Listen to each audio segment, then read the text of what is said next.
செலுத்துகிறோம் ஐயா. இந்த நல்ல நாளில கூட கர்த்தாவே இந்த வார்த்தை நாங்கள் தியானிக்க போகிறோம். பரிசுத்த ஆவியான எங்களுக்கு கிருபை கொடுத்து நடத்துங்க, பலப்படுத்துங்க, பாதுகாத்துக் கொள்ளுங்க. கேட்கிற ஒவ்வொருவருக்கும், சொல்லுகிற எனக்கும், அப்பா இன்னும் கேட்க இருக்கிற பிள்ளைகளுக்கும் அது ஆசீர்வாதமாக இருக்கட்டும்.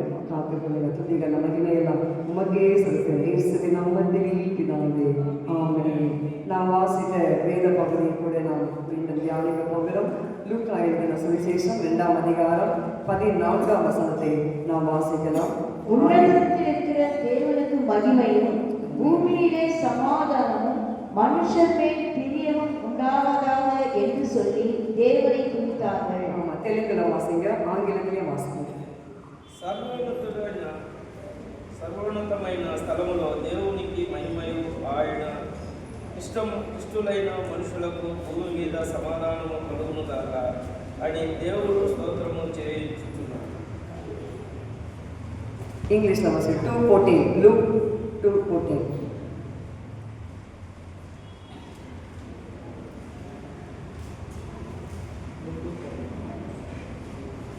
Glory to God in the highest, and on the earth His gospel towards Him.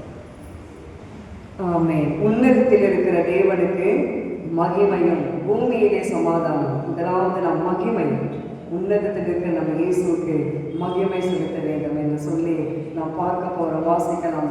சங்கீத புஸ்தகம் 47ஆம் சங்கீதம் 1-2 வாசித்து பாருங்கள். சங்கீத புஸ்தகம் 47 1-2.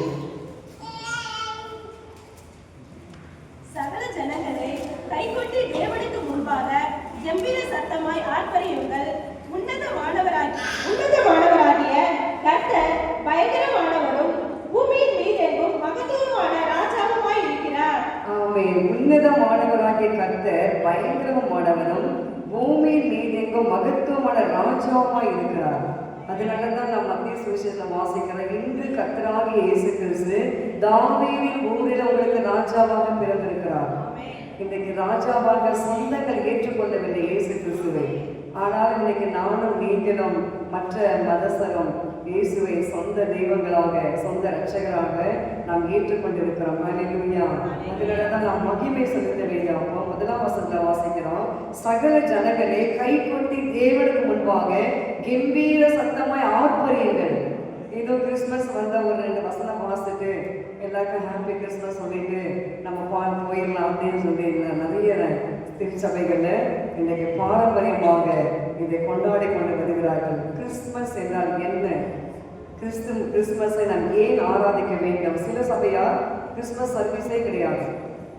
ஏனென்றால் அவங்க டிசம்பர் 25 இயேசு பிறக்கல, இவங்களே ஒரு கட்டுக்கதை செய்து கொண்டு தேவனை ஆராதிக்கிறார்கள் என்று சொல்லி அவர்களுடைய கணிப்பது. சில பேர் ஒன்று கிடையாது. சில பேர் அதை என்ன செய்கிறார்கள்? பாரம்பரியமாக கொண்டாடுகிறார்கள். நாம் அப்படி இல்லை. நாம் என்ன செய்ய வேண்டும்? தேவனை நாம் மகிமைப்படுத்த வேண்டும். குட்டிமா டிஸ்டர்ப் பண்ணாத பொழுது தேவனை நாம் மகிமைப்படுத்த கற்றுக்கொள்ள வேண்டும். அதுதான் சங்கீதக்காரர் சொல்றாரு. சகல ஜனங்களே, கை கொட்டி தேவனுக்கு முன்பாக கம்பீரமாய் ஆர்ப்பரியுங்கள். இன்னைக்கு நம்ம ஆர்ப்பரித்திருக்கிறோம். வீடுகளில் கூட நீங்க போயிட்டு கர்த்தரை நீங்க கம்பீரமா ஆர்ப்பரிங்க, நீங்க துதிங்க, தேவனை குறிச்சு. இன்னும் கூட நமக்கு இன்னைக்கு 25 நாள், இன்னும் நமக்கு 5 நாட்கள் இருக்கிறது.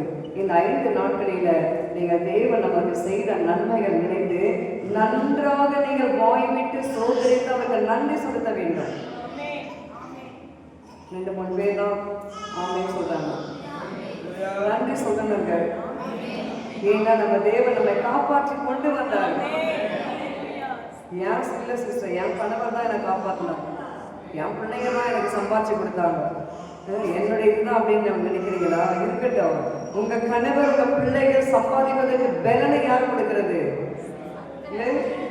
அதுக்காக நம்ம என்ன செய்ய வேண்டும்? இயேசுவை நாம் நன்றாக துதிக்க வேண்டும். இயேசு எனக்கு செய்கிற எத்தனை நன்மைகளப்பா, எத்தனை வாழ்க்கைகள், எத்தனை பிரச்சனைகளப்பா, எத்தனை போராட்டங்கள். நான் கர்த்தர்கிட்ட கேட்டேன், எனக்கு இந்த மாதிரி நெருக்கமான இடத்துல தானே கொடுத்துருக்கீங்க, அப்போ கூட நான் துதிக்கணுமா? ஆமாம், துதிக்கணும். நம்ம சபையில ஜேக்கப் முதலாளி அப்படின்னு ஒரு ஐயா இருந்தார். அநேக ஆண்டுகளுக்கு முன்னதாக. இன்றைக்கு அவர் கனடா தேசத்தில் அவர் திருச்சபை வைத்து நடத்தி கொண்டு வருகிறார்.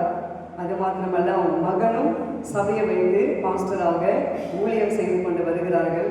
அவர் சார்ட்டர்ட் அக்கௌண்ட், அதில் எனக்கு கிட்டத்தட்ட 4 முறையும் 5 முறை எனக்கு சரியாக தெரியவில்லை, ஃபெயில் ஆகிட்டார். சார்ட்டர்ட் அக்கௌண்ட்னா ரொம்ப கடினமான ஒரு சப்ஜெக்ட். அதில் வந்து பாஸ் பண்ணுறது மிக கடினம். இல்லை தம்பி அப்படி தானே, அது வந்து ரொம்ப யாரோ ஒருத்தர் தான் அது என்ன பண்ண முடியும். பட் இவர் வந்து எத்தனையோ முறை அவர் ஃபெயில் ஆகிட்டார். ஃபெயில் ஆன பிறகு அப்போ ஐயா கிட்ட வந்து, பாஸ்டர் எங்கள் வீட்டில் அது மலையாளி, எங்கள் வீட்டில் வந்து ப்ரேயர் மீட்டிங் வைக்கணும், எதுக்கு வைக்கணும் அப்படின்னு கேட்டார் ஐயா. நான் ஃபெயில் ஆகிட்டேன், அதுக்காக எங்கள் வீட்டில் ப்ரேயர் மீட்டிங் வைங்க. ஐயா சிரிச்சாரா, பாஸ் பண்ணால் ப்ரேயர் மீட்டிங் வைப்பாங்க, இல்லை ஒரு புது வீட்டுக்கு போனால் ப்ரேயர் மீட்டிங் வைப்பாங்க, இது ரிட்டையர்மெண்ட் ஆனவங்க ப்ரேயர் மீட்டிங் வைப்பாங்க, பட் இது ஃபெயில் ஆனதுக்கு ப்ரேயர் மீட்டிங்கா அப்படின்னு சொல்லி ஐயா சரிப்பா நான் வந்து நடத்துகிறேன். அப்போ பாருங்க, அவர் அந்த ப்ரேயர் மீட்டிங் வைத்து இயேசுவை துதித்தாரு. அந்த ஜெயம் இல்லை என்றாலும் அந்த துதித்ததின் நிமித்தம் பாருங்க, அவருக்கு இன்றைக்கு பிஜராவளியம் ஷார்ஜாவளியம் அவருக்கு வேலை வந்தது. எங்கு வேலை வந்தது என்றால் ராஜாவுடைய அரண்மனையில் அவருக்கு வேலை கிடைத்தது. ஆமென் சொல்லலாமா? உண்மையாக நடந்தது. இன்றைக்கும் அவர் இருக்காரு, கர்த்தருக்கு சாட்சியாக இருக்காரு. அங்கே இருந்து அவர் அநேக ஆண்டுகள் அவர் வேலை செய்து கொண்டு வந்து அதற்கு பிறகு அவர் கனடா தேசத்துக்கு கடந்து சென்று பைபிள் காலேஜில் அவர் படித்து பட்டம் பெற்று அவர் அந்த இடத்துல ஊழியத்தை சாமித்து நடத்தி கொண்டு வருகிறார். ஆமென் சொல்லலாமா? எதனா நடத்துகிற சிஸ்டர் என்கிட்ட ஏன் சொல்றீங்க? நாங்கள் போய் சீக்கிரமாக பிரியாணி செய்யணும், டிஃபன் சாப்பிடணும், நாங்கள் ஹாப்பி கிறிஸ்மஸ் கொண்டாடணும், நாங்கள் குடில் வைக்கணும், நாங்கள் ட்ரீ வைக்கணும். எத்தனை பேர் ட்ரீ வச்சிங்க வீட்டில்? யாரும் ட்ரீ வச்சிங்களா? ஆமாம் வச்சுங்க. யாரும் கை தூக்குறாங்க? வைக்காதீங்க, அடுத்த ஆண்டெல்லாம் தூக்கி போட்டுருங்க. குடிலாம் நம்ம வைக்கக்கூடாது, குடி வைக்காதீங்க, ட்ரீ வைக்காதீங்க. என்ன சொல்றீங்க? எதுவும் வேண்டாம். இயேசு பிறந்தார் என்றால் நாம் அவரை கொண்டாட வேண்டும். ஆமென் சொல்ல மாட்டேன்றீங்க? நாம் அவரை துதிக்கணும். பரம சேனை திரள் துதித்தது என்று நாம் வாசித்தோம் இல்லை? லூக்கா சுவிசேஷம் 2:14 நீங்க துதிச்சிங்களா? நேற்று தினத்துல கர்த்தரை துதிச்சிங்களா? முந்தின தினம் கர்த்தரை துதிச்சிங்களா? நீங்க துதிக்கவில்லை என்றால் இன்றைக்கு வீடுகளுக்கு கடந்து செல்லுங்கள். கர்த்தரை நீங்க என்ன செய்ய வேண்டும்? நன்றாக துதிக்க வேண்டும். ஆமென் சொல்லுவோமா? நம்ம கர்த்தர்கிட்ட கேட்டேன், எனக்கு எதுவுமே இல்லை, நான் எப்படி நன்றி சொல்லி துதிக்கிறது இல்லை. ஜேக்கப் முதலாளி ஐயாவுடைய சாட்சியை கர்த்தர் எனக்கு நினைவுபடுத்தினார். நேற்று எனக்கு நினைவுபடுத்தினார். அவருக்காக ஒரு அன்றால் ஒரு விசுவாசி அவரே வந்து ஒரு ஃபெயிலானதுக்காக ப்ரேயர் மீட்டிங் வைத்து நடத்தும் பொழுது அவருக்கு தேவன் ஜெயத்தை கொடுத்தாருல்ல. நீ ஏன் துதிக்க மாட்டேங்கிற? நீ ஏன் இந்த மாதிரி சொல்ற? கொஞ்சம் இடம் தான் இருக்குது, இப்படி இருக்குது, அப்படி இருக்குது, இன்னும் எனக்கு நல்லது செய்யலையே, நீ ஏன் பேசுற? இயேசுவை துதித்து பாரு, உன் வாழ்க்கையில கர்த்தர் அற்புதத்தை செய்வார். கர்த்தர் என்னோடு பேசினார். அதுக்கு தான் நான் சொல்லுகிறேன், நீங்களும் கர்த்தரை துதித்து பாருங்கள். உங்க வாழ்க்கையில கர்த்தர் அற்புதத்தை கர்த்தர் செய்வாரு. இன்னைக்கு நம்ம துதிக்கிறதே கிடையாது, இன்னைக்கு நம்ம தேவனை மகிமைப்படுத்துறதே கிடையாது. சாட்சி என்றால் அவங்க சொல்லட்டும், புது வருடம் வரப்போகிறது, அதனால் அடுத்த வாரம் கூட ஒரு வாரம் இருக்கிறது. சாட்சி சொல்ல நினைக்கிற கர்த்தருடைய பிள்ளைகள் நீங்கள் ஆயத்தமாக கடைசி வாரத்தில் கூட நீங்கள் சொல்லுகிறவர்கள் நீங்கள் சொல்லலாம். இல்லை என்றால் நீங்கள் புது வருட ஆராதனையில எல்லாருமாக குடும்பமாக நீங்கள் ஆயத்தத்தோடு வர வேண்டும். சாட்சி சொல்லி தேவனை நம்ம என்ன செய்ய வேண்டும்? மகிமைப்படுத்த வேண்டும். நாம் அவரை துதிக்க வேண்டும். அதுக்காக தான் இயேசு கிறிஸ்து இந்த உலகத்துல மானிடனாக பிறந்தாரு. இந்த ஜனத்தை நான் எனக்கென்று ஏற்படுத்தின இவர்கள் என் துதியை சொல்லி வருவார்கள். ஏசாயால வாசித்து பாருங்க. ஏசாயா தீர்க்கதரிசன புஸ்தகம். இந்த ஜனத்தை நான் எனக்கென்று ஏற்படுத்தினேன், இவர்கள் என் துதியை சொல்லி வருவார்கள்.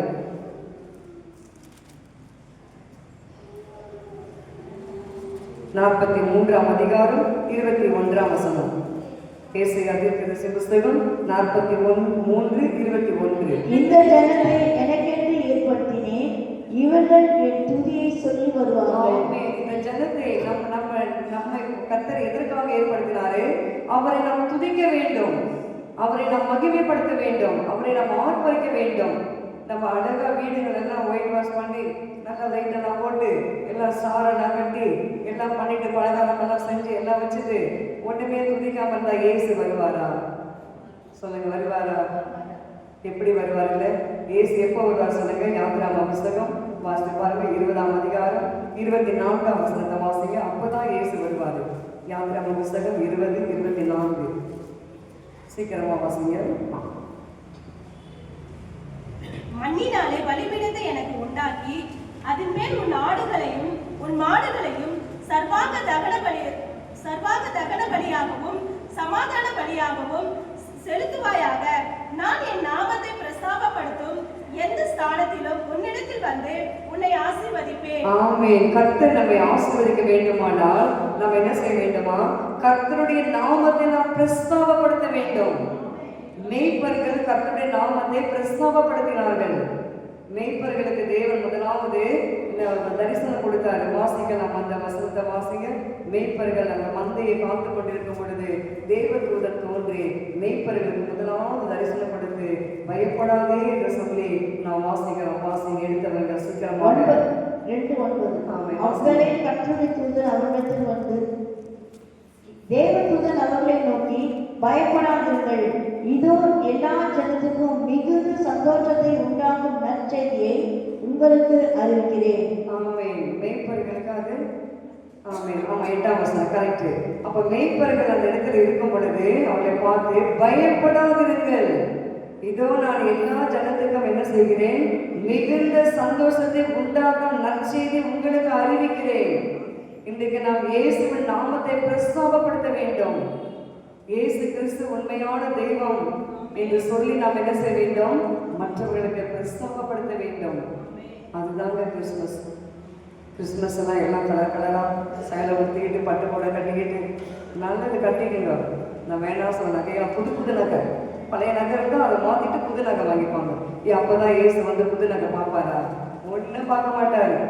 இயேசு நகைகளை பார்க்க மாட்டாரு, உடைகளை பார்க்க மாட்டாரு, வேற எதைதான் சிஸ்டர் உன் உள்ளத்தை தான் இயேசு பார்ப்பாரு. பிள்ளைங்க வீட்டு பாட்டுல பார்த்தீங்களா, உன் சொத்தை கேட்டனா, உன் ஆசை கேட்டனா, உன் பொண்ணை கேட்டனா சொன்னாங்களே. இயேசு என்ன கேட்கிறாரு? உள்ளத்தை கேட்கிறாரு. உள்ளம். ஓ வாலிப மகனே மகளே, எனக்காக என் நாமத்தை பிரஸ்தாபப்படுத்த வரமாட்டாயா? நான் ஏங்குகிறேன், நான் உனக்காக ஏங்குகிறேன். அவர் வாலிப பிள்ளைகளை நோக்கி கதறுகிறார். வாலிப தம்பிமார்கள் தங்கைமார்கள், இன்றைக்கு இந்த கிறிஸ்து பிறந்த நல்ல நாளில ஒரு தீர்மானத்தை எடுத்துக்கொள்ளுங்கள். நான் இயேசுவை பிரஸ்தாபப்படுத்த போறேன், நான் இயேசுவை நான் மகிமைப்படுத்த போறேன். நான் இயேசு ஒன்றுமே சாமியே சொல்ல மாட்டேங்க. பேட்டரியில இது சார்ஜ் வீக்காயிடுச்சோம், பேட்டரியிலையும் சந்தோஷமா இருங்க. ஆமே சொல்லலாமா? கர்த்தர் நல்லவர், அந்த கிருபை ஜெயிக்கிறது. இன்னைக்கு மேய்ப்பர்கள் யாருங்க? ஷெப்பர்டு. ஒண்ணுமே தெரியாது, படிப்பு கிடையாது, படிப்பு அறிவில்லாத தங்க மந்தையை தான் அவங்க காத்துட்டு இருக்காங்க. தங்க மந்தை என்றால் ஆட்டு மந்தை. அந்த இஸ்ரேல் தேசத்துல பலஸ்தீனா தேசத்துல ஆடுகள் தான் அவங்களுக்கு தொழில், ஆடு மேய்க்கிறது தான். அதனால அவரவர்கள் தங்களுடைய மந்தைகளை ஒரு இடத்துல கூடாரம் போட்டு அந்த ஆடுகளை வைத்து அந்த விஷப்பூச்சிகளோ மற்ற கல்லர்களோ அந்த ஆடுகளை திருடி கொண்டு போகாதபடி, விஷப்பூச்சியானது ஆடுகளை தீண்டாதபடிக்கு ஒரு கோல் மாத்திரம் ஒன்று கையில் வைத்து கொண்டு அந்தந்த ஒரு மந்தைக்கு முன்னதாக மேய்ப்பர்கள் தங்கள் மந்தையை காத்து கொண்டிருப்பார்கள். அல்லேலூயா. இன்னைக்கு நம்முடைய மேய்ப்பராக இயேசு கிறிஸ்து நம் குடும்பங்களை பாதுகாக்கிறாரு. என் பிள்ளைய மாந்திரிகமே தொடாத, செய்கனையே தொடாத, வியாதியே தொடாத, பொல்லாதவே தொடாத அப்படின்னு நம்முடைய மேய்ப்பர், அதான் கர்த்தர் என் மேய்ப்பரா இருக்கிறார், நான் தாழ்ச்சியிலேயே. சங்கீத புஸ்தகம் 23:1 வாசிக்கிறோம். மார்க் பண்ணி வைத்துக் கொள்ளுங்க, வீட்டில் போய் வாசித்து பாருங்க. மனப்பாட சங்கீதம் பிள்ளைகளுக்கு நம்ம சொல்றோம் இல்லையா? அதே சங்கீதம் 23:1 கர்த்தர் என் மேய்ப்பரா இருக்கிறார். அப்ப இஸ்ரேல் தேசத்துல மேய்ப்பர்கள் தங்கள் மந்தையை காத்து கொண்டிருக்கிற நேரத்துல தான் கர்த்தருடைய தூதன் தோன்றி அவர்களுக்கு பயப்படாதிருங்கள், உங்களுக்கு மிகுந்த சந்தோஷத்தையும் சமாதானத்தை உண்டாக்குவே என்று சொல்லி எப்போ நம்ம துதிக்கும் பொழுது உடனே அவர்கள் தேவனை துதித்தார்கள். இன்னைக்கு நாம் கூட கர்த்தரை துதிக்க துதிக்க நம் வாழ்க்கையில ஆசீர்வாதம் வரும். முதலாவது ஆசீர்வாதம் வரும். சந்த வாசித்தீங்கன்னா யாத்ராம புஸ்தகம் மீண்டும் ஒரு விசுவாசிங்க. யாத்ராம புஸ்தகம் 20ஆம் அதிகாரம் 24ஆம் வசனம். மண்ணினாலே பலிபீடத்தை எனக்கு உண்டாக்கி, மண்ணினாலே பலிபீடத்தை எனக்கு உண்டாக்கி, அதின்மேல் உன் ஆடுகளையும், அதின்மேல் உன் ஆடுகளையும், உன் மாடுகளையும், உன் மாடுகளையும் சர்வாங்க தகன பலியாகவும், சர்வாங்க தகன பலியாகவும், சமாதான பலியாகவும், சமாதான பலியாகவும் செலுத்துவாயாக. நான் என் நாமத்தை பிரஸ்தாபப்படுத்தும் எந்த ஸ்தானத்திலும் உன்னிடத்தில் வந்து உன்னை ஆசீர்வதிப்பேன். நீங்க எந்த ஸ்தானத்திலிருந்து நீங்க கர்த்தரை நோக்கி பார்த்து நீங்க அவர் நாமத்தை பிரஸ்தாபப்படுத்தினாலும் அவர் வந்து உங்களை ஆசீர்வதிக்க போறாரு. நீங்க கேட்கலாம், என் வீட்டுக்கு இயேசு வருவாரா? வருவாரு. சினிமா பார்க்கலாம் வருவாரு, சீரியல் பார்க்கலன்னா வருவாரு, குடிக்கு அடிமையா வரமாட்டாரு, ரகசிய பாவங்கள் இருந்தா வரமாட்டாரு. அதுக்காக சிஸ்டர் சொல்லிட்டாங்க, என் வீட்டுக்கு இயேசு வருவாரு. உண்மைதான், இயேசு வருவாரு. இந்த நிபந்தனைகளை கர்த்தர் கொடுக்கிறாரு. இதை நீங்கள் தவிர அப்படி போடக்கூடாது. புதிதாக ஞானஸ்நானம் எடுத்தவர்கள் தினேஷ் வந்திருக்காருங்களா? ஆமென். வேதம் வாசிக்கணும். என்ன சொல்றீங்க? வேதம் வாசிக்கணும், ஆலயத்துக்கு வரணும், பாடணும், துதிக்கணும். நீங்க ஆவியில வளரணும். நீங்க ஆவியில வளர வேண்டுமானால் பழைய விசுவாசிகளிடத்தில் நீங்கள் கற்றுக்கொள்ள வேண்டும். நீங்கள் கேட்கணும், பிரதர் நான் எப்படி பைபிள் படிக்கணும், பிரதர் நான் எப்படி ஜெபிக்கணும், பிரதர் நான் என்ன செய்யணும். பழைய விசுவாசி நீங்க என்ன செய்ய வேண்டும்? புதிதாக ஞானஸ்நானம் எடுத்தவர்களுக்கு நீங்கள் கைட் பண்ணணும். அது பாஸ்டர் அம்மா பார்த்துக்கிட்டோம், நம்முடைய வேலை இல்லை அப்படின்னு நீங்க நினைக்கக்கூடாது. புதிதாக வந்தவங்களுக்கு நீங்க நல்லவற்றை சொல்லிக் கொடுக்கணும். உபவாசம் எடுக்கணுன்றது, ஜெபம் பண்ணணும், ஆலயத்துக்கு வரணும், வேதம் வாசிக்கணும், அப்படி என்று நாம் சொல்லிக் கொடுக்க வேண்டும். மாமியார் சொல்லுவோமா? அது ஒரு ஊழியம். சிஸ்டர்ஸ் சொல்லிக் கொடுக்கலாம், பிரதர்ஸ்க்கு சொல்லிக் கொடுக்கலாம். அதுதான் நம்ம என்ன செய்யறோம்? பிரஸ்தாபப்படுத்துகிறோம். இன்றைக்கு கர்த்தருடைய பிள்ளைகளே, நம் நாமத்தை நாம் பிரஸ்தாபப்படுத்துகிறோமா? வீடுகளில் கூட நீங்க ஆராதிக்க வேண்டும். வீடுகளில் கூட நீங்கள் தேவனை பாடி உயர்த்தி நீங்க ஆராதிக்க துதிக்க வேண்டும். ஒரு வேளை வாடகை வீட்டில் எங்களுக்கு ஹவுஸ் ஓனர் ஒத்துக்கொள்ள மாட்டார்கள் என்று சொல்லி நீங்கள் இருப்பீர்களானால் மௌனமாக கர்த்தரை ஆராதிங்க, மௌனமாக கர்த்தரை துதிங்க. மனசுல இருதயத்திலே கர்த்தரை பாடி கீர்த்தனம் பண்ணி, கொலைசேர் புஸ்தகத்துல வாசிக்க கொலைசேர் புஸ்தகம் புதிய ஏற்பாட்டுல அவர்கள் இருதயத்திலே பாடி கர்த்தரை கீர்த்தனம் பண்ணினார்கள் என்று சொல்லி நாம் வாசிக்கிறோம். வாசிக்க எடுத்தவர்கள்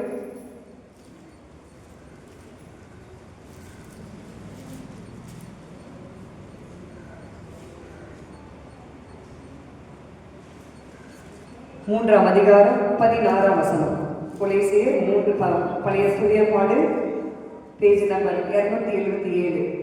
கிறிஸ்துவின் வசனம் உங்களுக்குள்ளே சகல ஞானத்தோடும் பரிபூர்ணமாக வாசமாய் இருப்பதாக சங்கீதங்களினாலும் கீர்த்தனைகளினாலும் ஞான பாட்டுகளினாலும் ஒருவருக்கொருவர் போதித்து புத்தி சொல்லிக் கொண்டு உங்கள் இதயத்திலே கர்த்தரை பக்தியுடன் பாடி. பார்த்தீங்களா?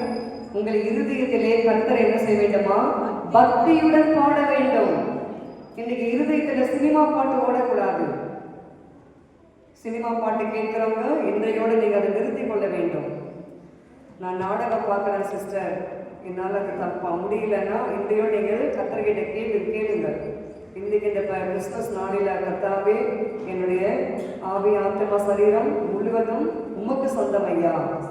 என்னுடைய இருதயம் தேவாலயமா இருக்கிறது. நாமே அந்த தேவாலயம். அந்த தேவாலயத்தை நம்ம என்ன செய்யக்கூடாது? தீட்டுப்படுத்தக்கூடாது. அப்படின்னு நீங்க இன்றைக்கு என்ன செய்ய வேண்டும்? நீங்கள் இருதயத்துல ஒரு தீர்மானம் பண்ணுங்கள். இங்கே என்ன சொல்லப்பட்டிருக்கிறது?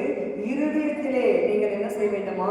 கர்த்தரை பாடி நீங்கள் பக்தியுடன் பாட வேண்டும். பக்தி என்றால் காலமே நிறைய புற மதஸ்தர்கள் என்ன செய்யற, காலமே இளமே தண்ணீர் பச்சை தண்ணியில் குளிச்சு அவர்கள் பட்டையை போட்டுக்கொண்டு வெறும் காலோட நடந்து கொண்டு ஒரு 40 நாள் வரைக்கும் தான். அதற்கு பிறகு பார்த்தீங்கன்னா அவங்க எல்லா கெட்ட பழக்கமும் உண்டு. எல்லாம் உலகத்தில் என்னென்ன பழக்கங்கள் இருக்கிறதோ அத்தனை அதுல பக்தி. பக்தி என்றால் என்ன? மற்ற ஏழைகளுக்கும் திக்கற்ற பிள்ளைகளுக்கும் விதவைகளையும் விசாரிக்கிறது தான் பக்தி. யாக்கோபு நிருபத்தில் இருக்க வீட்டில் போய் வாசித்து பாருங்க. அப்ப ஏழைகளை விசாரிக்கணும், விதவைகளை விசாரிக்கணும். விதவையா இருக்காங்களா? நீங்க என்ன செய்ய விசாரிக்கணும். எப்படி இருக்கீங்க? சாப்பிட்டீங்களா? உங்க ஃபேமிலியில் எப்படி இருக்கீங்க? நல்லா இருக்கீங்களா? சந்தோஷமா இருக்கீங்களா? நாங்க ஜெபிக்கிறோம், கவலைப்படாதீங்க. நீங்க கொடுக்க வேண்டாம், விசாரிங்க. நீங்க விசாரித்தால் அதுதான் உங்களுக்கு பக்தி. அதுதான் கர்த்தரை என்ன செய்ய வேண்டும்? இருதயத்துல பக்தியுடன் பாடி கீர்த்தனை செய்ய வேண்டும். அப்படி செய்யும் பொழுது நிச்சயமாக கர்த்தர் நம்ம வாழ்க்கையில் இந்த கிறிஸ்துமஸ் நாளில ஒவ்வொரு குடும்பத்திலும் கர்த்தர் வந்து ஆசீர்வதிப்பார். நீங்க கேட்கணும், ஏசப்பா என் வீட்டுக்கு வாங்க, என் வீட்டுக்கு வந்து என்னை ஆசீர்வதிங்க அப்படின்னு நீங்க கேளுங்க. நிச்சயமா கர்த்தர் உங்க வீட்டுக்கு வந்து உங்களை ஆசீர்வதிப்பார். சங்கீத புஸ்தகம் 150 1 5 வாசிக்கணும். சங்கீதம் 150 1 5.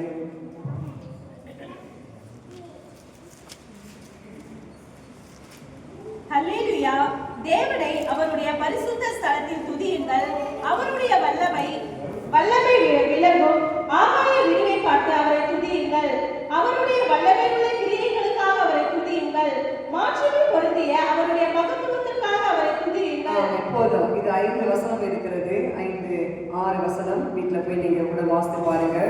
எல்லாம் தேவனை என்ன செய்ய வேண்டுமா? பரிசுத்த ஸ்தலத்துல துதியுங்கள். அவருடைய வல்லமை விளங்கும் ஆகாய வீடை பார்த்து அவரை துதியுங்கள். துதிங்க, துதிங்க, எல்லாம் துதிங்க. நட்சத்திரத்தை பார்த்து துதிங்க, வானத்தை பார்த்து துதிங்க. எப்பவுமே நம்ம கரங்களை உயர்த்தி நம்ம கர்த்தர்கள் சமூகத்துல நம்ம அவரை நோக்கி பார்த்து நம்ம துதிக்கும் பொழுது நிச்சயமாக உங்க குடும்பத்துல ஆசீர்வாதம் வரும். நீங்க டெஸ்ட் பண்ணி பாருங்க, நியூ இயர்ல நீங்க சாட்சி கொடுப்பீங்க. ஆமென் சொல்லலாமா? அது ஒரே ஒரு சின்ன ஒரு ஃபார்முலா என்ன? கர்த்தரை நாம் துதிக்க வேண்டும், கர்த்தரை நாம் ஆர்ப்பரிக்க வேண்டும். பரம சேனை திரள் தேவாதி தேவனை துதித்தது என்று சொல்லி லூக்கால வாசித்தோம். இன்றைக்கு சபையாராக நீங்க எல்லாம் துதிக்கிற கூட்டமாக மாற வேண்டும். கெட்ட வார்த்தைகள் உங்க வாயிலிருந்து வர வேண்டாம். நீங்க கோபம் கொண்டாலும் பாவம் செய்யாதீர்கள். கோபம் வராதுன்னு சொல்ல முடியாது, எல்லாருக்குமே கோபம் வரும், எனக்கு கூட கோபம் வரும். எல்லாருமே மனிதர்கள், மனுஷிகள் இல்லையா? பட் கோபம் கொண்டாலும் பாவம் செய்யாதீர்கள். அந்த பாவத்துக்கு நாம் என்ன செய்யக்கூடாது? இடம் கொடுக்க கூடாது. நாம் அதை எல்லாம் என்ன செய்ய வேண்டும்? மேற்கொள்ள வேண்டும். அதற்கு ஒரே ஒரு காரியம் என்ன சொல்லுங்க? நாம் கர்த்தரை நாம் துதிக்க வேண்டும். உங்க வீடுகள்ல துதி சத்தம் கேட்கிறதா? பாடலை பாடுறீங்களா? ஆவிக்குரிய பாடலை கேட்கிறீங்களா? கேட்கிற பழக்கம் இல்லை என்றால் இந்த கிறிஸ்துமஸ் நல்ல நாளில நீங்கள் அந்த நல்ல காரியத்தை கற்றுக்கொண்டு தேவனை மகிமைப்படுத்தி பிரஸ்தாபப்படுத்த நீங்கள் கற்றுக்கொள்ளுங்கள். கர்த்தர் உங்கள் குடும்பங்களிலே ஆசீர்வாதத்தை கொடுப்பார். அடுத்து 2வது பாயிண்ட் நான் பார்க்கிறோம், பூமியிலே சமாதானம். முதலாவது நம்ம அவர் ஆசீர்வதிக்கிறாரு, அடுத்து என்ன கொடுக்கிறாரு? பூமியில சமாதானம். பூமியில மாத்திரம் இல்லை, நம்ம ஒவ்வொருத்தருடைய வாழ்க்கையிலையும் கர்த்தர் சமாதானத்தை கொடுப்பாரு. இந்த ஊழியம் எப்படி ஆகிலும் மூடணும், எப்படி ஆகிலும் எடுத்து விட வேண்டும், என்னை எப்படி ஆகிலும் எடுத்து விட வேண்டும் என்று சொல்லி பயங்கர போராட்டம். உங்களுக்கு தெரியாது, பயங்கரமான போராட்டம். உதவி செய்கிற சகோதரியை பிசாசு இன்றைக்கு மாந்திரிகத்தின் வல்லமையினால அகப்பட்டு கொண்டு அவ்வளவு போராட்டங்கள், நெருக்கங்கள், பிரச்சனைகள். ஆனாலும் நான் எப்படி இந்த கிறிஸ்துமஸ் ஆராதனை நடத்த போறேன், எப்படி நான் செய்தி கொடுக்க போறேன். போன வாரமே ஆவியாளர் எனக்கு இந்த வசனத்தை கொடுத்துட்டாரு. இதே நான் தியானம் பண்ணிக்கிட்டே இருந்தேன், இருதயத்திலேயே தியானம் பண்றேன். உட்கார்ந்து எழுதலை, இன்னும் நான் உட்கார்ந்து தேவ சமூகத்தில் அமர்ந்து ஜெபம் பண்ணிட்டு எழுதணும். குறைஞ்சது எனக்கு 2 மணி நேரமாவது எனக்கு தேவை. ஆனாலும் அந்த நேரத்தை பிசாசு எவ்வளவோ களவாடினான், எவ்வளவோ பிரச்சனைகள், எவ்வளவோ போராட்டங்கள், பயங்கரமான காரியங்கள். ஆனாலும் இயேசு பாருங்க, பூமியிலே சமாதானம். ஆமென் சொல்ல மாட்டேங்குது. நம் குடும்பங்களிலே கர்த்தர் சமாதானம், திருச்சபையில கர்த்தர் சமாதானம். அந்த சமாதானத்தை கொடுக்கும்படிதான் கர்த்தர் இன்றைக்கு பிறந்திருக்கிறார். ஏன் பிறந்தார் என்றால் சமாதானத்தை கொடுக்கும்படிதான். வாசிங்க சங்கீத புஸ்தகம் 29:11. சங்கீத புஸ்தகம் 29ஆம் அதிகாரம் 11ஆம் வசனம். 29:11 கடைசி வசனம். என் உலகங்களை சங்கீத புஸ்தகம் 29 லாஸ்ட் 11. கர்த்தர் தமது ஜனத்திற்கு பெறக் கொடுப்பார், கர்த்தர் தமது ஜனத்திற்கு சமாதானம் அருளி அவர்களை ஆசீர்வதிப்பார். ஆமென். கர்த்தர் தம் ஜனத்துக்கு, தமது ஜனத்திற்கு, மற்ற ஜனங்களுக்கு எல்லாம் கொடுக்க மாட்டாரு, கர்த்தருடைய பிள்ளைகளுக்கு மாத்திரம். அதனாலதான் கானானிய ஸ்திரீ தன் மகள் கொடிய வேதனைப்படுகிறார், பிசாசு பிடியில வேதனைப்படுகிறார் என்று சொல்லி இயேசு கிட்ட வராங்க. ஐயா, என் மகள் கொடிய வியாதி, பிசாசு பிடியினால மிகவும் அவர் வேதனைப்படுகிறார், என் மகளுக்காக ஜெபிங்க. அப்ப இயேசு என்ன சொல்றாரு? நாய்களுக்கு போடுகிறது நல்லதல்லம்மா, இல்ல சொன்னாரா இல்லையா? வீட்டுல போய் வாசித்து பாருங்க, மத்திய சுவிசேஷத்துல இருக்குது. அப்ப நாய்களுக்கு போடுகிறது நல்லதல்ல. முதலாவது யாருக்கு? காணாமல் போன இஸ்ரவேலர் குடும்பத்திற்கு மட்டும்தான் முதலாவது. இன்றைக்கு தேவன் பாருங்க, தமது ஜனம். அதனாலதான் நம்முடைய ஞானமுள்ள தேவன் அவர் சரியாக எழுதி வச்சிருக்காரு. என்ன சொல்ற பாருங்க, கர்த்தர் தமது ஜனத்திற்கு பலன் கொடுப்பார், கர்த்தர் தமது ஜனத்திற்கு சமாதானமாக அவர்களை ஆசீர்வதிப்பார். இன்னைக்கு சமாதானம் இல்லாமல் இருக்கிறீங்களா? இன்னைக்கு உங்களுக்கு நிம்மதி இல்லாமல் இருக்கிறதா? இன்னைக்கு பலனே இல்லை, என்னுடைய சரீரமே அற்று போயிருக்கிறது, நான் எப்படி நடக்கிறேன்னு எனக்கு தெரியல, நான் எப்படி படுத்து எழும்புறேன்னு எனக்கு தெரியலன்னு இருக்கீங்களா? இன்றைக்கு தேவன் உங்களுக்கு பலன் கொடுக்க போகிறாரு. அது மாத்திரமல்ல, சமாதானத்தை கர்த்தர் கொடுக்க போறாரு. அது மாத்திரமல்ல, உங்களை கர்த்தர் ஆசீர்வதிக்க போகிறாரு. ஆமென், ஹல்லேலூயா. அதே 37:11 வாசிங்க. சங்கீதம் 37:11. சங்கீத புஸ்தகம் 37ஆம் சங்கீதம் 11ஆம் வசனம். சமாதானம் உள்ளவர்கள் பூமியை சுதந்திரித்து மிகுந்த சமாதானத்தினால் மனமகிழ்ச்சியாக இருப்பார்கள். ஆமென். சாந்த குணமுள்ளவர்கள் எப்படி இருப்பார்களா? மிகவும் சுதந்திரித்து மிகுந்த சமாதானத்தினால மனமகிழ்ச்சியா இருப்பார்கள். அப்ப கர்த்தருடைய ஜனம் இன்றைக்கு மிகுந்த சமாதானத்தினால கிரேட் ஜாய், அதனால மிகுந்த சமாதானம், பெரிய சமாதானம், அமைதியை கொடுத்து மனமகிழ்ச்சியா இருப்பார்கள். இன்னைக்கு அதனாலதான் மண்டபம்ல இருந்து ஃபேமிலியாக கர்த்தர் கொண்டு வந்திருக்கார். கர்த்தர் அந்த குடும்பத்தை நிச்சயமாக ஆசீர்வதிப்பார். என்ன சொல்றீங்க? ஆசீர்வதிக்கிற தம்பி ஆசீர்வார் தானே? Very good. கர்த்தருடைய சமூகம் எங்களுக்கு வேணும். மண்டலம் எங்க இருக்கு பாருங்க. கர்த்தருக்கு நம்ம நிச்சயமாக நீங்க வந்திருக்கிறீங்களே, உங்களை கர்த்தர் கைவிடுவாரா? நிச்சயமாக தேவன் உங்களுக்கு பலன் கொடுப்பார். உங்களை கர்த்தர் ஆசீர்வதிப்பார். உங்களை கர்த்தர் என்ன செய்வார்? சமாதானத்தை கொடுத்து மிகுந்த சமாதானத்தினால உங்கள் வீடுகளில் கர்த்தர் இந்த புதிய கிறிஸ்துமஸ் நாளில நிரப்ப போகிறார். ஆமென் சொல்லுவாமா? ஒருவேளை இந்த சமாதானத்தை கெடுப்பதற்கு பிள்ளைகள் மூலமாக வரலாம், ஒருவேளை நம்ம கணவர் மூலமாக வரலாம், நம்முடைய உறவுகள் மூலமாக வரலாம், நம்முடைய நெய்பர்ஸ் நம்ம சுற்றி இருக்கிறாங்க பாருங்க, இவர்கள் மூலமாக அந்த சமாதானத்தை கெடுப்பதற்கு சில பிசாசுகள் நமக்கு விரோதமா எழுப்பி வரலாம். ஆனாலும் இயேசு இந்த புதிய நாளில அவைகளை எல்லாவற்றையும் கர்த்தர் நிர்மூலமாக்கி போட்டு மிகுந்த சமாதானத்தை உங்கள் குடும்பங்களுக்கு கர்த்தர் கொடுக்க போகிறார். ஆமென். ஹல்லேலூயா. அடுத்து ஏசாயா தீர்க்கதரிசி புஸ்தகம் 32ஆம் அதிகாரம் 17-18 வாசிங்க. ஏசாயா 32:17-18. நீதியின் கிரியை சமாதானமும் நீதியின் பலன் என்றுமுள்ள அமெரிக்கையும் சுகமுமாம். என் ஜனம் சமாதான தாவரங்களிலும் நிலையான வாசஸ்தலங்களிலும் அமைதியாய் தங்கும் இடங்களிலும் குடியிருக்கும். ஆமென். என் ஜனம், இங்க கூட பாத்தீங்களா, எப்போதுமே இயேசு அவருடைய ஜனத்தை விட்டு கொடுக்க மாட்டார். என் ஜனம் என்ன செய்யும்? சமாதான தாவரங்களிலும் நிலையான வாசஸ்தலங்களிலும் அமைதியாய் தங்கும். இன்னைக்கு அமைதி வேணும். கொஞ்ச நாள் கூட பிள்ளைகள் சொல்ல, எனக்கு அமைதி வேணும், எல்லாம் வெளியே போங்க, நான் கொஞ்ச நேரம் அமைதியா நான் தியானிக்கணும். ஒரு அமைதி இருந்தால்தான் நமக்கு இருதயத்துல ஒரு சமாதானம் கிடைக்கும். ஒரே சவுண்டு, ஒரே சத்தம், ஒரே இது டிஸ்டர்பா இருக்கும். இன்னைக்கு நீங்க கூட உங்க வாழ்க்கையில தியானம் மிகவும் அவசியம். தியானிக்கிறீங்களா? நான் நிறைய டைம் உங்களுக்கு சொல்லி கொடுத்துருக்கிறேன். நீங்க ஒரு அதிகாரத்தை வாசித்தீங்கன்னா ஒரு வசனத்தை எடுத்து அதை இன்னைக்கு எல்லாம் நீங்க என்ன செய்ய தியானிக்க வேண்டும். அப்படி நான் தியானிக்கும் பொழுது நம்முடைய வாழ்க்கையில தேவன் ஒரு பெரிய சமாதானத்தை கொடுப்பாரு. அதுதான் இங்க வாசிக்கிறேன். ஜனம் சமாதான தாவரங்களிலும் நிலையான வாசஸ்தலங்களிலும் அமைதியாய் தங்கும் இடங்களும் குடியிருக்கும். இன்னைக்கு நம் வீடு சமாதானமான ஒரு பிளேஸாக மாற வேண்டும். சமாதானமான பிளேஸாக மாற வேண்டுமானால் தேவனை நாம் நன்றாக துதிக்க வேண்டும். அலுகமே உம்மை துதிப்பதா கர்த்தாவே அங்கே வாழ்கிறேன், ஆலயத்தில் உம்மை துதிக்கிறோம், கர்த்தாவே எழுந்தருளும், துதிக்கிறோம் துதிக்கிறோம், ஒன்றாக கூடி துதிக்கிறோம், அல்லேலூயா துதிக்கிறோம் துதிக்கிறோம், ஒன்றாக கூடி துதிக்கிறோம். அடுத்து உபாகம புஸ்தகம் 20ஆம் அதிகாரம் 10ஆம் வசனத்தை வாசிக்கலாம். உபாகமம் 20:10. நீ ஒரு பட்டணத்தின் மேல் யுத்தம் பண்ண நெருங்கும் போது அந்த பட்டணத்தாருக்கு சமாதானம் கூற கடவாய். ஆமென். ஒரு பட்டணத்துக்கு நாம் போகும் பொழுது கூட முதலாவது நாம் சொல்ல வேண்டிய காரியம் என்ன சொல்லுங்க? சமாதானம். அதனாலதான் பலஸ்தீனா தேசத்துல இஸ்ரவேலர்கள் யூதர்கள் முதலாவது அந்த ஒருவரை ஒருவர் பார்த்து கொள்ளும் பொழுது என்ன சொல்வார்கள்? ஷாலோம். ஷாலோம்னா என்ன தெரியுமா? சமாதானம். ஷாலோம்னா என்னது?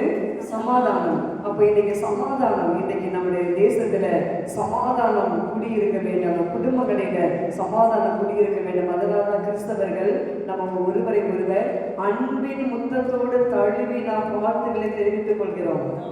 வேற யாராவது செய்யறாங்களா? பார்த்தீங்களா? செய்யறாங்களா? வேற யாராவது செய்ய மாட்டாங்க. நம்ம மட்டும்தான் கிறிஸ்தவர்கள். என்னமா? கிறிஸ்தவர்கள் மாத்திரம்தான் இந்த ஒரு காரியத்தை செய்வாங்க. ஏனென்றால் இயேசு நமக்கு அதை சொல்லி கொடுத்துட்டு போயிருக்காரு. அதனால தான் நாம் ஒருவர் பார்க்கும் பொழுது நாம் விஷ் பண்ணி கொள்ளுகிறோம், நாம் வாழ்த்து தெரிவித்துக் கொள்ளுகிறோம். இன்னைக்கு நிறைய கிறிஸ்தவர்கள் நம்ம சபையில கூட நிறைய பேர் வரும்போதே பிரைஸ் எல்லாம் அப்படின்னு சொல்றது கிடையாது. சொல்லணும், பார்த்த உடனே கர்த்தருக்கு சோதரம், பிரைஸ் எல்லாம் சோதரம் அப்படின்னு சொல்லி ஒருவர் நாம் என்ன செய்ய வேண்டும், நாம் வாழ்த்துதலை சொல்ல வேண்டும். மரியாள் அந்த இடத்துல மலை நாட்டில அந்த அம்மா தனியாக உட்கார்ந்து ஜெபித்துக் கொண்டிருக்கிறார்கள். ஜெபித்துக் கொண்டிருக்கிற நேரத்தில் தான் தேவ தூதன் அந்த இடத்துல தோன்றின மாத்திரத்துல சொன்ன முதல் பாத்திரம், பயப்படாதே, வாழ்த்துத சொல்றாங்க, நீ ஸ்திரீகளுக்குள்ளே ஆசீர்வதிக்கப்பட்டாய் மகளே. இன்னைக்கு தேவ தூதன் நம்மை கூட வாழ்த்த வேண்டும், நம்மை கூட ஆசீர்வதிக்க வேண்டும். இயேசு அதற்காக தான் பிறந்திருக்கிறார், சமாதானத்தை கொடுக்கும்படியாக தான், சந்தோஷத்தை கொடுக்கும்படியாக தான். அதே 147 சங்கீதம் 14 வசனத்துல நாம் வாசிக்கிறோம். வாசிங்கள் 147:14 சங்கீதம் 147:14. அவர் உன் எல்லைகளை சமாதானம் உள்ளவர்களாக்கி உசிதமான கோதுமையினால் உன்னை திருப்தியாக்குகிறார். ஆமென். அவர் உன் எல்லைகளை என்ன செய்கிறாரா, சமாதானம் உள்ளவைகளாக்கி, சமாதானத்தை கொடுத்தது மாத்திரமல்ல, உச்சிதமான கோதுமையினால் உன்னை திருப்தியாக்குவாரு. இன்னைக்கு கிறிஸ்து பிறந்த நல்ல நாளில நீங்கள் கூடி வந்திருக்கிறீங்க. உங்களை கர்த்தர் ஆசீர்வதிப்பது மாத்திரமல்ல, சமாதானத்தை கொடுப்பது மாத்திரமல்ல, உங்க வாழ்க்கையில ஒரு திருப்தியான வாழ்க்கையை கொடுத்து கர்த்தர் நம்மை ஆசீர்வதிப்பார். ஆமென். அடுத்து மனுஷர் மேல் பிரியம். சங்கீத புஸ்தகம் 85 முதலாம் வசனத்தை வாசித்து பாருங்கள். சங்கீத புஸ்தகம் 85:1. கர்த்தாவே, உமது தேசத்தின் மேல் பிரியம் வைத்து யாக்கோபின் சிறையிருப்பை திருப்பினீர். ஆமென். யாக்கோபுடைய சிறையை என்ன பண்ணினேன், திருப்பினேன். இந்த வாசகமா கர்த்தாவே, உமது தேசத்தின் மேல் பிரியம் வைத்து யாக்கோபின் சிறையிருப்பை திருப்பினீர். போதும். உமது தேசத்தின் மேல் பிரியம் வைத்து யாக்கோபின் சிறையிருப்பை திருப்பினேன். இன்னைக்கு தேசம் என்றால் நாம் தான் தேசம். நம் மீது கர்த்தர் இந்த நாளில் என்ன செய்கிறாரு, பிரியம் வைக்கிறாரு. நீங்க நினைக்கலாம், என்னை யாருமே நேசிக்கல, எனக்கு யாருமே ஹாப்பி கிறிஸ்மஸ் கூட சொல்லலை, என்னை பார்க்க ஒரு மாதிரி போறாங்க. நிறைய கிறிஸ்டியன்ஸ் பார்த்தீங்கன்னா அவங்கவுங்க சபையாருக்கு மாத்திரம்தான் வாழ்த்துதல் சொல்லிப்பார்கள். அவங்கவுங்க சபையாருக்கு மட்டும்தான் என்ன செய்வாங்க, விஷ் பண்ணிக்கொள்வாங்க. அப்படியெல்லாம் வேதத்தில் சொல்லப்படவில்லை. எங்கு பார்த்தாலும் கர்த்தருடைய பிள்ளைகளை யார் எங்கு பார்த்தாலும் ஒருவரை ஒருவர் நாம் வாழ்த்த வேண்டும். நாம் என்ன செய்ய வேண்டும், அவர்களை நாம் நன்றாக அவர்கள் விசாரிக்க வேண்டும். இங்கு கர்த்தர் என்ன சொல்றாரு, கர்த்தாவே தேசத்தின பிரியம். இயேசு இந்த காலவேளை உங்கள் மீது பிரியம் வைக்க போகிறாரு. பிரியமானவனே உன் ஆத்துமா வாழ்வது போல் நீ எல்லாவற்றிலும் வாழ்ந்து சுகமாயிரு மகனே. போதும். பிரியமானவனே, உன் ஆத்துமா வாழ்வது போல நீ எல்லாவற்றிலும் வாழ்ந்து சுகமாயிரு. நீ சுகமாய் இருப்பதற்காக தான் நான் காயப்பட்டேன். நீ பிரியமா இருக்கணும் என்பதற்காக தான் நான் அடிக்கப்பட்டேன். நான் என்னுடைய எல்லாம் அந்த கோலம் அடைந்தேன். ஹல்லேலூயா சொல்லலாமா? கர்த்தர் நல்லவர், அவர் கிருபை என்றும் உள்ளது. பிரியத்தை கர்த்தர் நம் மீது வைக்க போகிறாரு.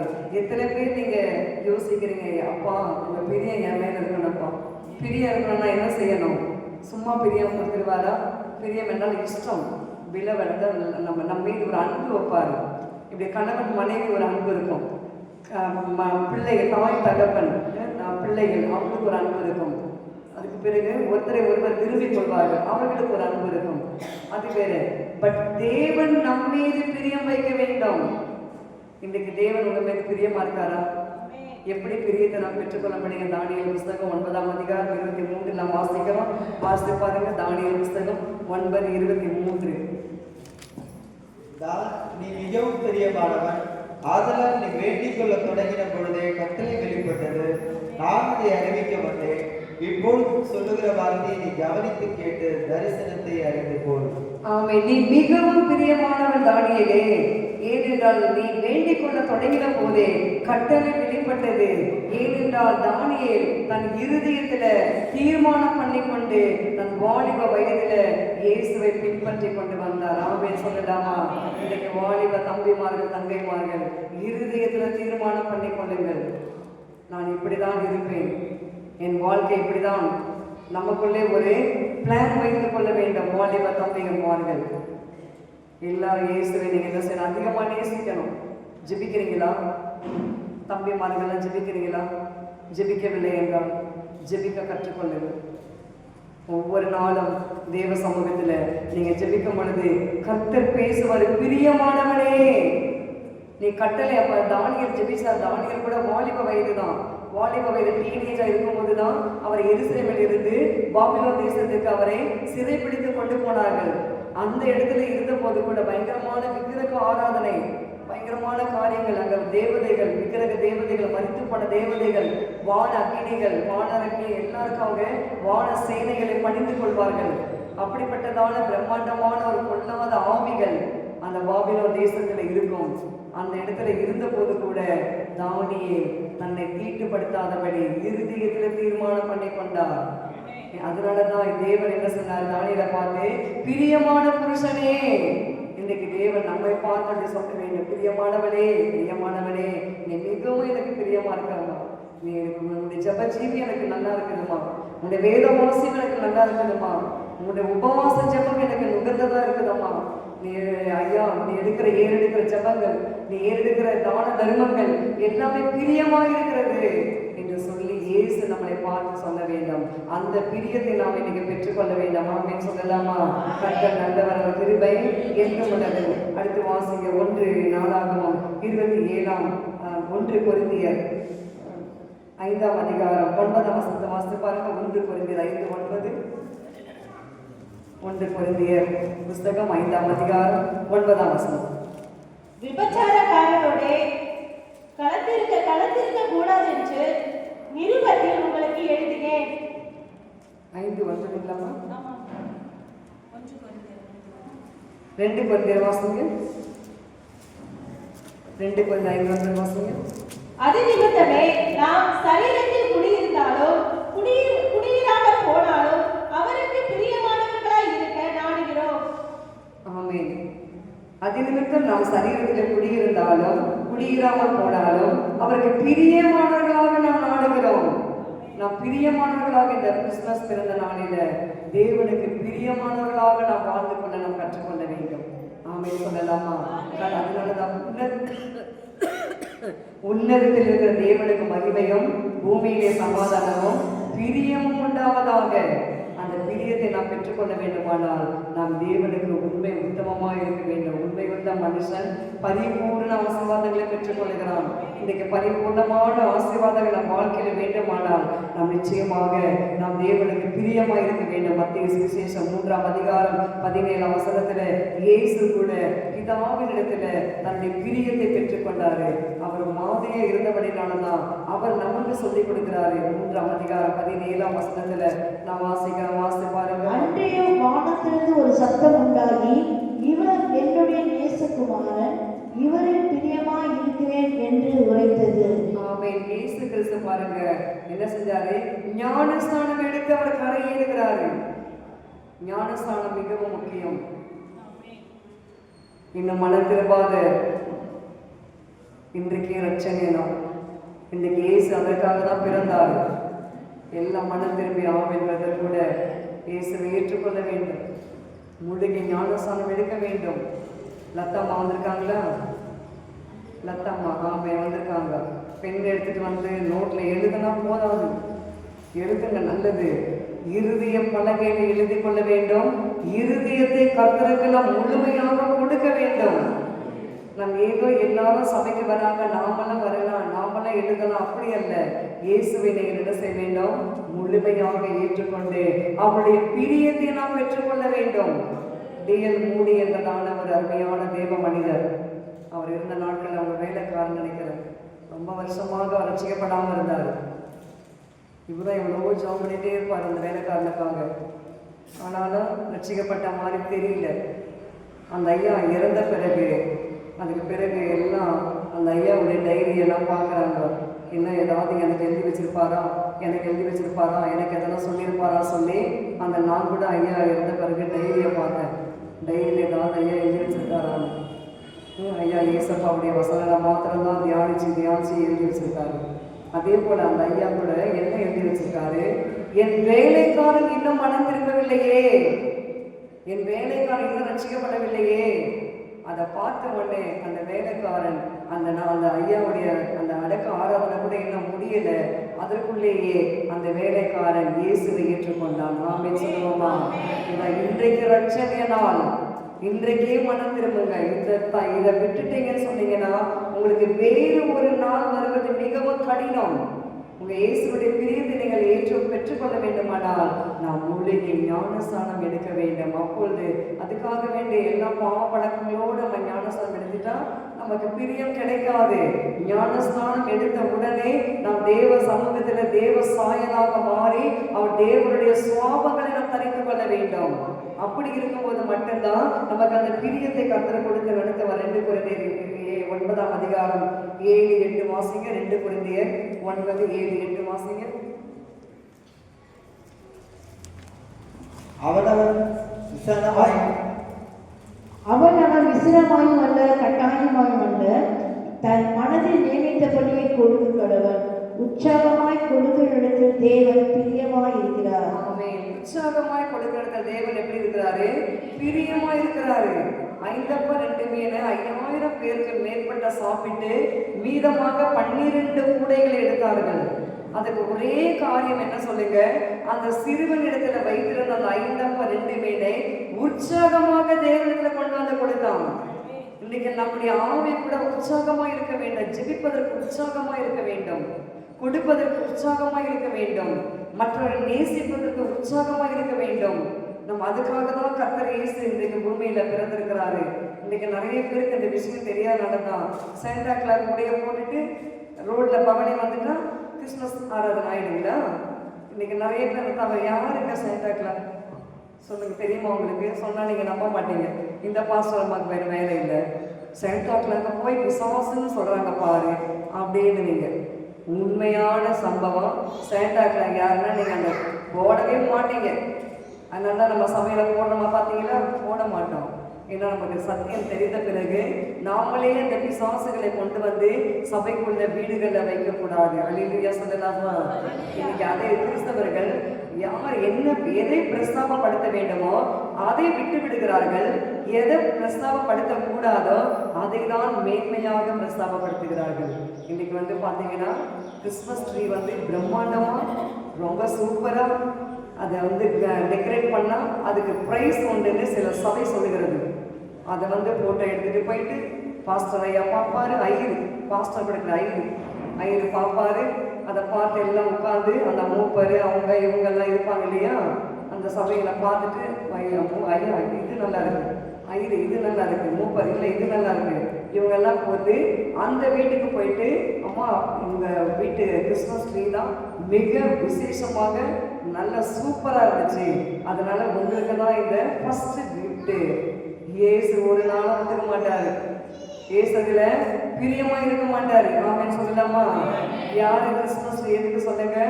எதுக்காக அதை இது பண்றாங்க? அது ஒரு பிசாசுடைய தேவதை. அந்த பிசாசுகளுக்கு தான் இந்த ட்ரீயை வந்து டெக்கரேட் பண்றாங்க. அந்த பிசாசை தான் கூப்பிட்டாங்க. தான் 5 3 சாரி 6 3 சாரி இல்லை. நான் இங்கே பார்க்கும் பொழுது நம்ம ஸ்கூலுக்காக வேண்டி ஆண்டி வந்து ஸ்டார் வாங்கி கட்டியிருந்தாங்க. அப்போ எங்கள் வீட்டில் அம்மா வந்து செவ்வாய் வெள்ளியில தான் விசேஷமான கோலங்கள் போடுவாங்க. சாதாரண நாட்களில் காலையில் சாயங்காலம் பார்த்தீங்கன்னா ஈஸியாக இந்த ஸ்டாரை மட்டும் போட்டுருவாங்க. போட்டு ஒரு புள்ளி வச்சுருவாங்க. நீங்கள் பார்த்துருக்கலாம் வீடுகளில். தெரியல, எத்தனை பேர் தெரியும் தானே? அது வந்து சும்மா சாதாரணமாக போடுறது. அப்போ நான் இங்கே வந்து யோசித்தேன், பிசாசுக்கு ஸ்டார் போடுறாங்க, இங்கே இயேசுக்கு ஸ்டார் கட்டுறாங்களா? எனக்கு யாரும் சொல்லித்தர, நானே யோசிக்க ஆரம்பித்தேன். பிசாசுக்கு வாசல்ல இல்லைங்கிறத பார்த்துருக்கீங்களா? அப்போ பிசாசு இயேசு ஒன்றா தெரியலையே எனக்கு அப்படின்னு சொல்லி நான் யோசிக்க ஆரம்பித்தேன். அதுக்கு பிறகுதான் ஆண்டியை கேட்டேன் நான். அப்போ ஆண்டி சொன்னாங்க, ஸ்கூலுக்காக தான்மா நாங்கள் இதை கட்டுறோம். நல்ல கேள்வி கேட்டேன் அப்படின்னு ஆண்டி வந்து ரொம்ப சந்தோஷப்பட்டாங்க. ஏன்னா நம்ம கம்பேர் பண்ணுறோம் இல்லையா, வீடுகள் நம்ம செய்கிறோம், அதையே இங்கே வந்து செய்கிறாங்களே. இப்போ யாருக்கு ஸ்டார் கட்டுறாங்க, அப்போ யாருக்கு என்ன பண்ணுறாங்கன்னு சொல்லி போதான் இந்த கான்ஸ்டன்டைன் என்னதான் ஒரு ராஜா, இவர் தான் என்ன செய்தாரு, இந்த கிறிஸ்மஸ் ட்ரீ, இந்த கிறிஸ்மஸ் சேண்டாக்லா, இந்த ஸ்டாரு, இதையெல்லாம் சபைகளுக்குள்ள அவர் கொண்டு வந்தாரு. அல்லேலூயா. அது யாருமே தடுக்க முடியல. அது அப்படியே வந்து என்ன ஆகுது, அது ஜெனரேஷனாக சபைக்குள்ள அது வந்து விட்டது. தெரிந்தவர்கள் அதை இப்போ எல்லாருமே தவிர்த்து விட்டார்கள். இருக்கிறார்கள். ஆமே சொல்லலாமா? கர்த்தர் நல்லவர், அவர் கிருபை என்றும் உள்ளது. இன்னைக்கு பிரியத்தை நீங்க எப்படி பெற்றுக்கொள்ள போறீங்க? ஸ்டார் கட்டி பெற்றுக்கொள்ள போறீங்களா? இல்லை பயங்கரமான இதெல்லாம் போட்டு பலகாரங்கள் அன்னைக்கே பலகாரம் செய்யுங்க, அன்னைக்கு செய்யாதீங்க. கிறிஸ்துமஸ் அன்னைக்கு செய்யாதீங்க, அன்னைக்கு பிரியாணி செய்யாதீங்க, மற்ற நாளும் செய்யுங்க. அன்னைக்கு ஒரு நாள் தான் என் பிள்ளைங்களுக்கு நான் பீச்சுக்கு கூட்டு போறேன். ஏன் போறீங்க? போகாதீங்க, அன்னைக்கு போகாதீங்க. மற்றவங்களுக்கு நமக்கும் ஒரு வித்தியாசத்தை கர்த்தர் எதிர்பார்க்கிறாரு. என் ஜனங்கள் பிரித்தெடுக்கப்பட்டவர்கள், நான் பிரிந்து வெளியே வரணும். அன்னைக்கு நீங்க என்ன பண்ணுங்க? ட்ராக்ஸை கொண்டு போயிட்டு நேசியோட போய் கொடுத்துட்டு வாங்க. பீச் அன்னைக்கு ஒரு நாள் தான் என் பிள்ளைங்களுக்கு லீவு. என் பிள்ளைங்களை சந்தோஷப்படுத்தலாம். பிசாசுக்கெல்லாம் பிரியமாக மாறிவிடுவோம். இன்றைக்கு நாம் இயேசுக்கு பிரியமாக மாற வேண்டுமானால் நம் கர்த்தரை நாம் பிரஸ்தாபப்படுத்த வேண்டும். தானியேலை போல நம் சாத்ராக், மேஷாக், ஆபேத்நேகோ பாருங்க, தேவனை பிரியப்படுத்தினார்கள். எரிகிற அக்கினி சூளையில போட்ட போது கூட நாங்கள் ஆராதிக்கிற தேவன் எங்களை விடுவித்தாலும் விடுவிக்காமல் போனாலும் நாங்கள் அவரையே தான் நாங்கள் ஆராதிப்போம் என்று ஒரு ஸ்ட்ராங்கான ஒரு உறுதி அவர் எடுத்துக்கொண்டபடினாலதான் கர்த்தராகிய இயேசு அந்த எரிகிற அக்கினி சூளையில 4வது ஆளாக ஒரு தேவ தூதனை அனுப்பினாரு. இன்னைக்கு அவங்களை விடுவித்தார். இன்னைக்கு நாம் கூட தேவ ஜனமே இயேசுவின் பிரியத்தை நாம் பெற்றுக்கொள்ள வேண்டும். அவருடைய நாமத்தை நாம் பிரஸ்தாபப்படுத்த நாம் கற்றுக்கொள்ள வேண்டும். நாம் அவரை துதிக்க வேண்டும். நாம் அவருக்கு நன்றி சொல்ல வேண்டும். ஆமென் சொல்லலாமா? கர்த்தர் நல்லவர், அவர் கிருபை என்றும் உள்ளது. ஆமென். அடுத்து கடைசியாக ஏசாயா 65:24 வாசிக்கிறோம். வாசித்து பாருங்க. அப்படி நாம் செய்யும் பொழுது தேவன் நமக்கு ஒரு மகத்தான ஒரு ஆசீர்வாதத்தை கொடுக்கிறார். ஏசாயா தீர்க்கதரிசி புஸ்தகம் 65ஆம் அதிகாரம் 24ஆம் வசனத்தை வாசிங்க. அப்பொழுது அவர்கள் கூப்பிடுவதற்கு முன்னே நான் மறுஉத்தரவு கொடுப்பேன், அவர்கள் பேசும் பொழுதே நான் கேட்பேன். இதுதான் தானியேல் செய்தார். தானியேலை கொண்டு போயிட்டு அப்போ அவங்க ஜெபம் பண்ண 21 நாள் உபவாசம் ஜெபம். அப்ப அவரு பாருங்க, முதல் நாளிலே தானியேலின் ஜெபங்கள் கேட்கப்பட்டது. என்ன சொல்ற? அப்பொழுது அவர்கள் கூப்பிடுவதற்கு முன்னே நான் மறு உத்தரவு கொடுப்பேன். நீங்கள் உபவாசம் என்று சொல்லி நீங்கள் டிக்ளேர் பண்ணிக்கிட்டு நீங்க தேவ சமூகத்துல தனிமையாக நீங்க உட்காரும் பொழுது நீங்க கூப்பிடுறதுக்கு முன்னாடியே அவர் வந்து உங்களுக்கு பதில் கொடுப்பாரு.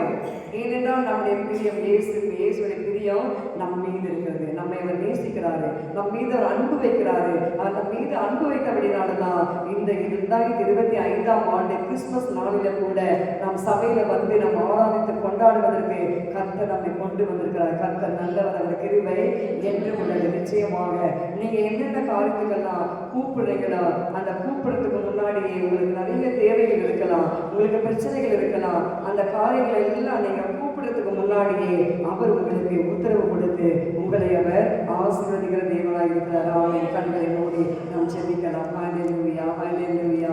நன்றி அப்பா, உம்மை ஸ்தோத்திரிக்கிறோம் ஐயா, உம்மை ஸ்தோத்திரிக்கிறோம் ஐயா. உம்மை துதிக்கிறோம், உம்மை துதிக்கிறோம், உம்மை துதிக்கிறோம், உம்மை துதிக்கிறோம், உம்மை துதிக்கிறோம் ராஜா. உமக்கு நாங்கள் நன்றி செலுத்துகிறோம், நன்றி செலுத்துகிறோம். ஹல்லேலூயா. உன்னத தேவனுக்கே மகிமை, உலகில் சமாதானமாவே, காரிருள் நீங்கிட உவடைய மீது பேரொளியாய் ஜெனித்தார். காரிருள் நீங்கிட உவடைய மீது பேரொளியாய் ஜெனித்தார். அல்லேலூயா, அல்லேலூயா, அல்லேலூயா. துதி அவர்க்கே. அல்லேலூயா, அல்லேலூயா, அல்லேலூயா. துதி அவர்க்கே. அல்லேலூயா, துதி அவர்க்கே. அல்லேலூயா, துதி அவர்க்கே. ஆமென். இயேசுப்பா, உம்மை நன்றியோடு உம்மை துதிக்கிறோம் ஐயா, உம்மை ஸ்தோத்திரிக்கிறோம் ஐயா. இந்த காலை விளக்கத்தை நாங்கள் கேட்ட வார்த்தைப்படியாக உன்னதத்தில் இருக்கிற தேவனே, முதலாவது எங்களை நீங்க ஆசீர்வதிக்கப்பா. எங்களுக்கு சமாதானத்தை கொடுங்க ஐயா. எங்கள் வாழ்க்கையில கர்த்தாவே அப்பா, உங்களுடைய பிரியத்தை நாங்கள் பெற்றுக்கொள்ள வேண்டும். இந்த பிரியம் எங்கள் மீது, எங்கள் குடும்பங்கள் மீது, எங்கள் பிள்ளைகள் மீது இருக்கட்டும் ஐயா. எங்கள் தேசத்துல கூட சமாதானம் பெருகட்டும் அப்பா. எங்க சபைகளில சமாதானம் பெருக வேண்டுமாய் சொல்லிக்கிறேன். அப்பா, ஒவ்வொரு பிள்ளைகளை வந்த வண்ணமாய் போகக்கூடாது ஐயா. கர்த்தருடைய ஆசீர்வாதங்களை பெற்றவர்களாக அநேகர் கடந்து செல்ல நீர் உதவி செய்ய வேண்டுமாய் சொல்லிக்கிறேன். காத்துக்கொள்ளுங்க, பலப்படுத்துங்க. துதிக்க நம்ம இதையெல்லாம் உமக்கே சொல்லிக்கிறேன். இயேசுவின் நாமத்தில் பிதாவே, ஆமென். நாம் அனைவரும் சேர்ந்து சொல்லலாம். என் ஆத்துமாவே கர்த்தரை ஸ்தோத்திரி, என் நாமத்தை சொல்கிறேன். என் ஆத்மாவே கர்த்தரை சொல்கிறேன். கர்த்தர் செய்த சகல உபகாரங்களையும் மறவாதே. ஆமென். அல்லேலூயா, அல்லேலூயா, அல்லேலூயா. ஆமென். எல்லாருக்கும் praise the Lord. God bless you. Happy Christmas. Merry Christmas. தேவன் உங்கள் குடும்பங்களில் கேட்ட வார்த்தைகளை அத்தனை ஆசீர்வாதங்களையும் இன்றைக்கு கொடுத்து உங்களை ஆசீர்வதிப்பார்.